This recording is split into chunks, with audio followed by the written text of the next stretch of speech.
দশম শ্রেণীর সকল ছাত্রছাত্রীদের শারদ এক্সক্লুসিভ চ্যানেলে তোমাদের সবাইকে স্বাগত। আজকে তোমাদের বাংলা বইয়ের প্রথম গল্প জ্ঞানচক্ষু গল্প নিয়ে আলোচনা করব, অর্থাৎ আশাপূর্ণা দেবীর রচিত জ্ঞানচক্ষু গল্প বিষয় নিয়ে আলোচনা করব। গল্পের নাম জ্ঞানচক্ষু, লিখেছেন আশাপূর্ণা দেবী। গল্পটি নেওয়া হয়েছে আশাপূর্ণা দেবীর রচিত কুমকুম গল্প সংকলন থেকে। জ্ঞানচক্ষু গল্পটি গৃহীত হয়েছে।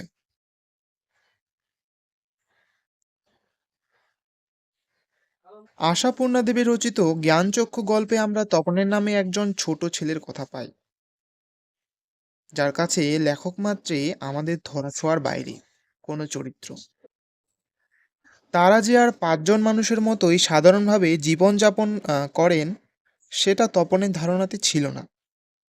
কিন্তু তপনের এই বিশ্বাস, এই বদ্ধমূল ধারণা আহত হয় যখন সে শোনে তার সদ্য বিবাহিতা ছোট মাসির স্বামী, অর্থাৎ তার ছোট মেসোমশাই একজন লেখক। হ্যাঁ, সত্যিকার লেখক। লেখক হওয়া সত্ত্বেও যিনি কিনা তপনের বাবা, ছোট মামা বা মেজো কাকুর মতো সিগারেট খান, দাড়ি কামান, ঘুমন কিংবা স্নান করেন। ফলত তপনের মনে তার ছোট মেসোমশাইয়ের প্রতি অগাধ শ্রদ্ধাবোধ জন্ম নেয়।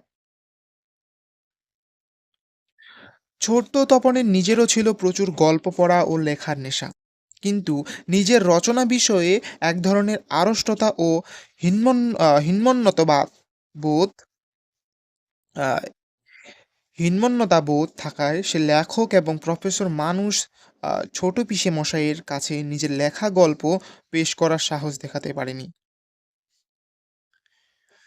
তার মাসি গিয়ে গল্পটি দেখালে মেসোমশাই তপনকে নিছক খুশি করতেই গল্পটির প্রশংসা করেন এবং সন্ধ্যাতারা পত্রিকায় তা ছাপানোর ব্যাপারেও প্রতিশ্রুতি দেন।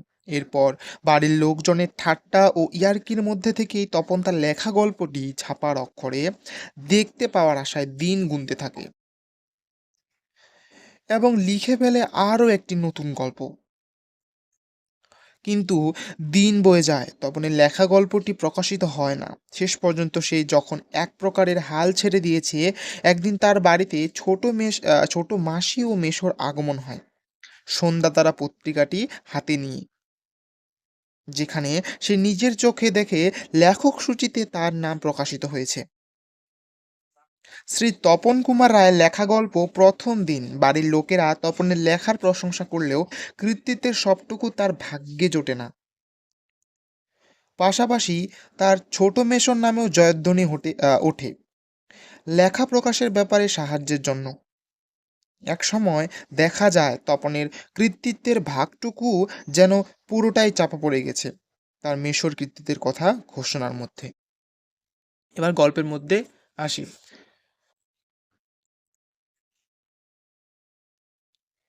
জ্ঞানচক্ষু, আশাপূর্ণা দেবী। কথাটা শুনে তপনের চোখ মার্বেল হয়ে গেল। নতুন মেসোমশাই মানে যার সঙ্গে এই কদিন আগে তপনের ছোট মাসির বিয়ে হয়ে গেল, দেদার ঘটাপটা করে, সেই তিনি নাকি বই লেখেন। সেসব সেসব বই নাকি ছাপাও হয়। অনেক বই ছাপা হয়েছে মেসোর। তার মানে তপনের নতুন মেসোমশাই একজন লেখক, সত্যিকার লেখক। জলজান্ত একজন লেখককে এত কাছ থেকে কখনো দেখেনি তপন। দেখা যায় তাই জানতো না লেখকরা যে তপনের বাবা, ছোট মামা বা মেজ কাকুর মতো মানুষ। এ বিষয়ে সন্দেহ ছিল তপনের। কিন্তু নতুন মেশোকে দেখে জ্ঞানচক্ষু খুলে গেল তপনের। আশ্চর্য, কোথাও কিছু উলট পালট নেই, অন্যরকম নেই, একেবারে নিছক মানুষ। সে ওদের মতোই দাড়ি কামান, সিগারেট খান, খেতে বসেই আরে ব্যাস, এত এত কখনো খাওয়া যায় বলে অর্ধেক তুলে দেন। চানের সময় চান করেন এবং ঘুমের সময় ঘুমন, সাধারণ মানুষের মতোই। তাছাড়া ঠিক ছোট মামাদের মতোই খবরের কাগজের সব কথা নিয়ে প্রবলভাবে তর্ক করেন, গল্প করেন, আর শেষ পর্যন্ত এদেশের কিছু হবে না বলে সিনেমা দেখতে চলে যান। কি বেড়াতে যান সেজেগুজে? মামার বাড়িতে এ বিয়ে উপলক্ষে এসেছে তপন, আর ছুটি আছে বলেই রয়ে গেছে। ওদিকে মেশোর নাকি গরমের ছুটি চলেছে, তাই মেশো শ্বশুর বাড়িতে এসে রয়ে গেছেন কদিন। তাই অহরহই চলজান্ত একজন লেখককে দেখবার সুযোগ হবেই তপনের, আর সেই সুযোগই দেখতে পাচ্ছে তপন।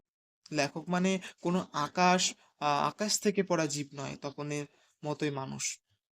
তবে তপনের এবার লেখক হতে বাধা কি? মেসমশাই কলেজের প্রফেসর, একজন ছুটি চলেছে, এখন ছুটি চলেছে, তাই সেই সুযোগে শ্বশুর বাড়িতে রয়ে গেছেন কদিন। সেই সুযোগে দিব্যি একখানি দিবা নিদ্রা দিচ্ছিলেন। দুপুরবেলার যে ঘুম, সেই ঘুম দিচ্ছিলেন তার মেসোমশাই। ছোট মাসি সেই দিকে ধাবিত হয়। তপন অবশ্য না করে প্রবল আপত্তি তোলে, কিন্তু কে শোনে তার কথা? ততক্ষণই তো গল্প ছোট মেশোর হাতেই চলে গেছে, হইচই করে দিয়ে দিয়েছে ছোট মাসি তার ঘুম ভাঙিয়ে। তপন অবশ্য মাসির এই হইচইতে মনে মনে পুলকিত হয়, মুখে করলেও হয়। কারণ লেখার প্রকৃত মূল্য বুঝলে নতুন মেশোই বুঝবে, রত্নের মূল্য জহুরির কাছেই। একটু পরেই ছোট মেশো ডেকে পাঠান তপনকে, এবং বোধ করি নতুন বিয়ের শ্বশুরবাড়ির ছেলেকে খুশি করতেই বলে ওঠেন, তপন, তোমার গল্প তো দিব্যি হয়েছে, একটু কারেকশন করে করে দিলেই ছাপতে দেওয়া চলে।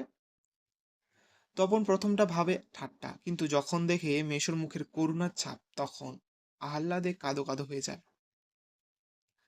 তাহলে বাপু, তুমি ওর গল্পটা ছাপিয়ে দিও মাসি। দিও মাসি বলে। মেশোর উপযুক্ত কাজ হবে সেটা, মাসি বলে এটা, যে মেশোর উপযুক্ত কাজ হবে সেটা। মেশো তেমনি করুণার মূর্তিতে বলেন, তা দেওয়া যায়, আমি বললে সন্ধ্যা তারা সম্পাদক না করতে পারবেন। ঠিক আছে তপন, তোমার গল্প আমি ছাপিয়ে দেব। বিকেলে চায়ের টেবিলে উঠে কথাটা।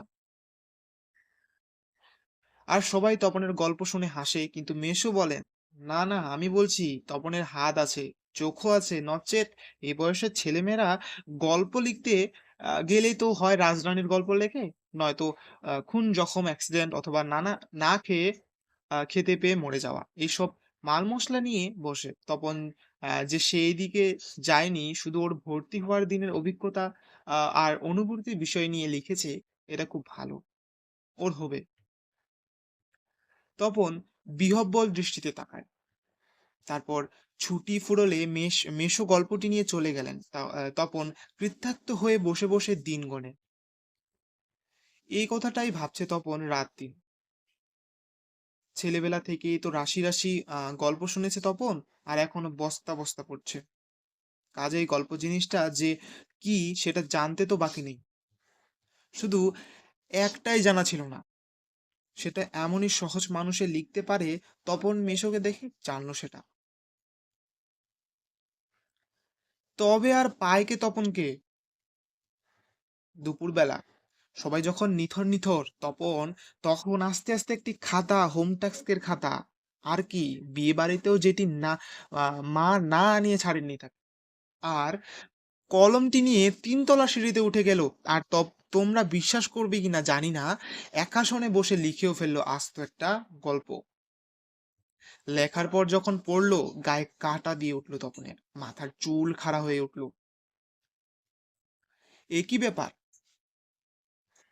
এই যে সত্যি হুবহু গল্পের মতো লাগছে, তার মানে সত্যি একটা গল্প লিখে ফেলছে তপন। তার মানে তপনকে এখন লেখক বলা চলে। হঠাৎ ভয়ানক একটা উত্তেজনা অনুভব করে তপন, আর দুধ দাঁড়িয়ে নিচে নেমে এসে ছোট মাসিকে বলে বসে, ছোট মাসি, একটা গল্প লিখছি।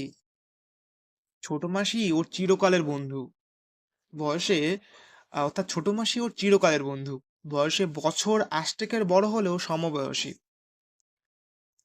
কাজেই মামার বাড়ি এলে সবকিছু ছোট মাসির কাছেই। তাই এই ভয়ানক আনন্দের খবরটা ছোট মাসিকে সর্বাগ্রে দিয়ে বসে। তবে বিয়ে হয়ে ছোট মাসি যেন একটু মুরব্বি মুরব্বি হয়ে গেছে। তাই গল্পটা সবটা না পড়ে একটু চোখ বুলিয়ে বেশ পিঠ চাপড়ানো সুরে বলে, ও মা, এ তো বেশ লিখছিস রে, কোনখান থেকে টুকলিফাই করিসনি তো? আহ, ছোট মাসি, ভালো হবে না বলছি। আরে বাবা, খেচ্ছিস কেন জিজ্ঞেস করছি, বই তো নয়। রোজ আহ, তোর ছোট মেশোকেই রোজ তোর ছোট মেশোকেই দেখায়, কিন্তু গেলেন তো গেলেন যে কোথায় গল্পে সেই আটসার ছাপার অক্ষরে গাঁথা চেয়ার, যার জন্যে হা করে আছে তপন মামার বাড়ি থেকে বাড়িতে চলে এসেও। এদিকে বাড়িতে তপনের নাম হয়ে গেছে কবি, সাহিত্যিক, কথাশিল্পী। আর উঠতে বসতে ঠাট্টা করছে, তোর হবে। হ্যাঁ বাবা, তোর হবে। তবু এইসব ঠাট্টা তামসার মধ্যে তপন আরো দু তিনটে গল্প লিখে ফেলছে। ছুটি ফুরিয়ে এসেছে, হোম টাস্ক হয়ে ওঠেনি, তবু লিখছে।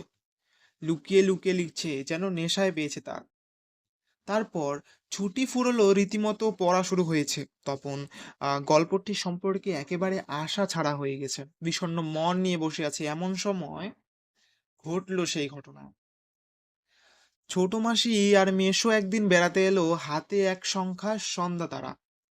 অর্থাৎ, কেন হেতু, সন্ধ্যা তারা নিয়ে কেন? বুকের রক্ত ছলকে ওঠে তপনের। তবে কি সত্যিই তাই?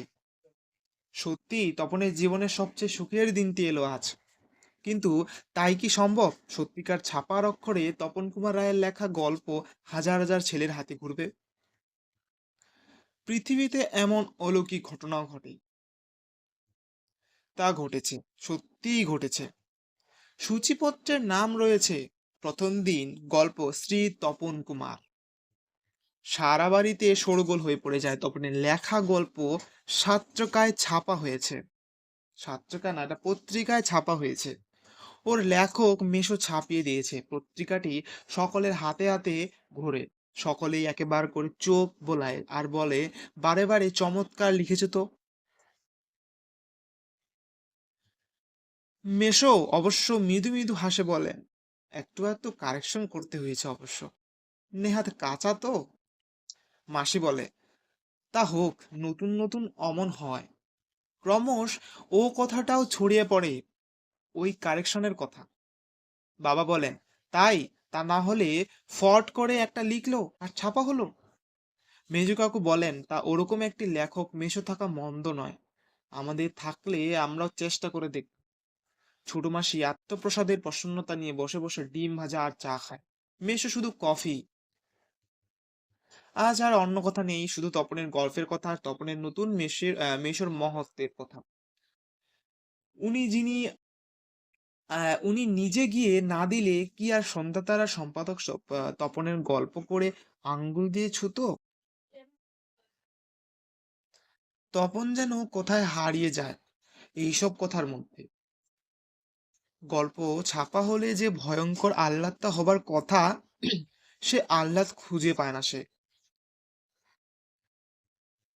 অনেকক্ষণ পরে মা বলেন, কই তুই নিজের মুখে একবার পড় তো তপন, শুনি।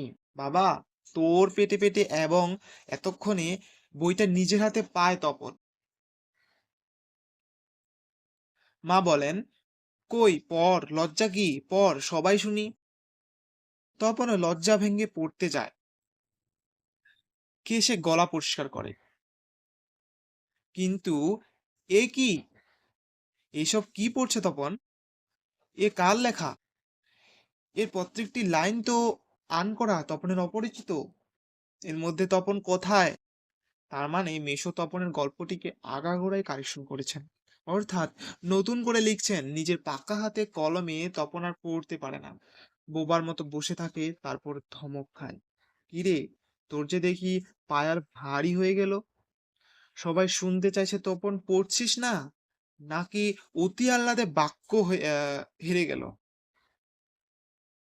তপন গড়গড়িয়ে পড়ে যায়। তপনের মাথায় ঢোকে না সে কি পড়ছে।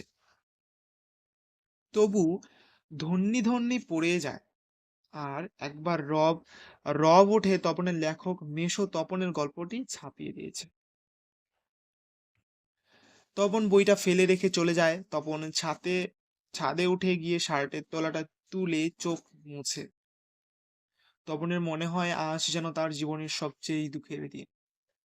কেন? তা জানে না তপন। শুধু এই দুঃখের মুহূর্তের গভীরভাবে সংকল্প করে তপন, যদি কখনো লেখা ছাপতে দেয়, তো তপন নিজে গিয়ে দেবে। নিজের কাঁচা লেখা ছাপা হয় হোক, না হয় না হোক। তপনকে যেন আর কখনো শুনতে না হয় অমুক তপনের লেখা ছাপিয়ে দিয়েছে।